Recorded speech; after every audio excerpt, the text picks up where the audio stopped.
नमस्कार बंधुरा इंद्राणी कुकिंग शोते आपनाके स्वागत जानाई। आज के रेसिपी सुजिर मशला परोटा। रोज रुटी खेते इच्छा ना करले एइभावे नरम तुलतुले कम तेल दिए परोटा बानिए देखते पारेन, खेते दारुण हय। ताहले चलुन आज के रेसिपि शुरू करा जाक।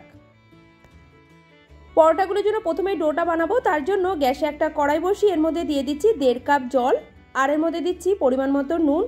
নুনটা কিন্তু এই সময় পুরোটা দিয়ে দিতে হবে। আর এর মধ্যে দিয়ে দিচ্ছি 1 টেবিল চামচ রিফাইন তেল, 1 চা চামচ দিচ্ছি চিলি ফ্লেক্স, 1 টেবিল চামচ কাসুরি মেথি। এবারে সবকিছু খুব ভালো করে মিশিয়ে নিয়ে জলটাকে গরম করে নিচ্ছি। জলটা খুব বেশি টকবক করে ফোটানোর দরকার নেই, শুধু হালকা করে যখন গরম হয়ে যাবে তখন এর মধ্যে দিয়ে দিতে হবে 1 কাপ সুজি। আমি আমার পরিমাণ মতো সুজিটা নিলাম, আপনি এর থেকে বাড়িয়ে কমিয়ে দিতে পারেন। আর যে কাপ মেপে 1 কাপ সুজি নিয়েছি ওই কাপ মেপে 1.5 কাপ জল দিয়েছিলাম। মিডিয়াম টু লো ফ্লেমে সমানে নাড়াচাড়া করতে করতে যখন সুজিটা এরকম শুকনো হয়ে যাবে তখন বুঝতে হবে যে ডোটা একদম তৈরি হয়ে গেছে। আবার এর থেকে বেশি কিন্তু শক্ত করা যাবে না, তাহলে আবার মাখতে অসুবিধা হতে পারে। এবারে আমি গ্যাসের ফ্লেমটা বন্ধ করে সুজির এই ডোটাকে একটা বাটির মধ্যে ঢেলে রেখে দিচ্ছি যাতে হালকা ঠান্ডা হয়ে যায়। 2-3 মিনিট রেখে দিয়েছিলাম, একদম হালকাভাবে ঠান্ডা হয়ে গেছে। যাতে হাত দেওয়া যায় সেই অবস্থাতেই মেখে নিতে হবে। খুব বেশি ঠান্ডা হয়ে গেলে কিন্তু সুজির এই ডোটা মাখতে খুব অসুবিধা হয়। এবার এর মধ্যে দিয়ে দিলাম 2 থেকে 3 টেবিল চামচ আটা। আমি আটা দিয়েছি, আপনি আটার পরিবর্তে ময়দাও দিতে পারেন। আটা কিংবা ময়দা অল্প করে দিলে সুজির ডোটা মাখতে যেমন সুবিধা হয়, পরোটাগুলো বানাতেও সুবিধা হয়। সুজির এই ডোটাকে খুব ভালো করে মেখে নিয়েছি আর দেখুন কতটা নরম সফট হয়ে গেছে। এবার এর থেকে লেচি কাটবো। লেচির সাইজটা যে যেমন পছন্দ মতো কাটতে পারেন, আমি রুটির থেকে একটু বড় বড় করে কেটে নিচ্ছি।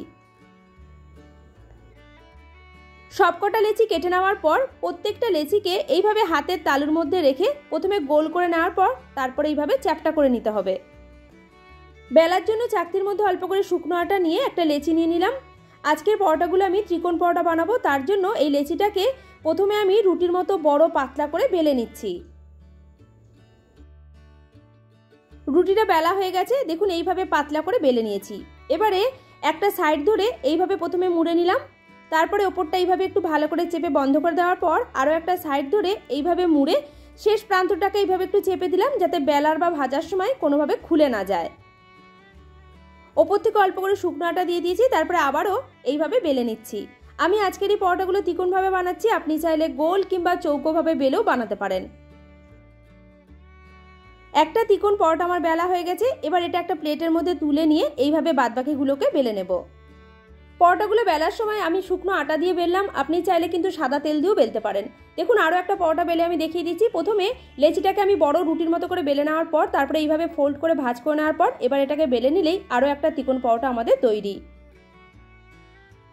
পরোটাগুলোকে এবার ভাজবো, তার জন্য আগে থেকে একটা ননস্টিক প্যান খুব ভালো করে গরম করে রেখেছিলাম। এবার এর মধ্যে দিয়ে দিলাম একটা বেলে রাখা পরোটা। পরোটাগুলো ভাজার জন্য প্রথমে আমি তেলের ব্যবহার করলাম না, আগে উল্টে পাল্টে দুপাশ সেঁকে নিয়ে এবার এর মধ্যে দিয়ে দিচ্ছি সাদা তেল। আপনি তেলের বদলে ঘি দিয়েও পরোটাগুলোকে ভাজতে পারেন। সুজির এই মশলা পরোটাগুলো এতটাই নরম তুলতুলে হয় যে রাত্রে বানিয়ে সকালেও যদি আপনি এই পরোটাগুলো খান তাও দেখবেন একই রকমভাবে নরম তুলতুলে থাকবে। অল্প অল্প করে সাদা তেল দিয়ে উল্টে পাল্টে একটা পরোটা আমার খুব সুন্দর করে ভাজা হয়ে গেছে, ওটাকে তুলে নিলাম। এবারে আপনাদের দেখিয়ে দেবো যে কম সময়ের মধ্যে একসাথে আপনি অনেকগুলো পরোটা কিভাবে ভাজবেন। গরম তাওয়ার মধ্যে একটা একটা করে পরোটা দিয়ে উল্টে পাল্টে যখন দুপাশ খুব ভালো করে শাঁকা হয়ে যাবে তখন এর মধ্যে দিয়ে দিতে হবে সাদা তেল। সাদা তেল দেওয়ার পর পরোটাটাকে উল্টে আবারও এক পাশে দিয়ে দিতে হবে অল্প করে সাদা তেল। এইভাবে প্রত্যেকটা পরোটার মধ্যে অল্প অল্প করে সাদা তেল মাখিয়ে উল্টে পাল্টে ভেজে নিতে হবে। আমার আজকের এই সুজির পরোটা রেসিপি যদি আপনার ভালো লাগে লাইক শেয়ার কমেন্ট করে জানাবেন। আমার চ্যানেলে নতুন বন্ধু হয়ে থাকলে চ্যানেলটিকে সাবস্ক্রাইব করে পাশে থাকা বেল আইকনটা প্রেস করে রাখবেন। পুরো ভিডিওটা দেখার জন্য আপনাকে অসংখ্য ধন্যবাদ।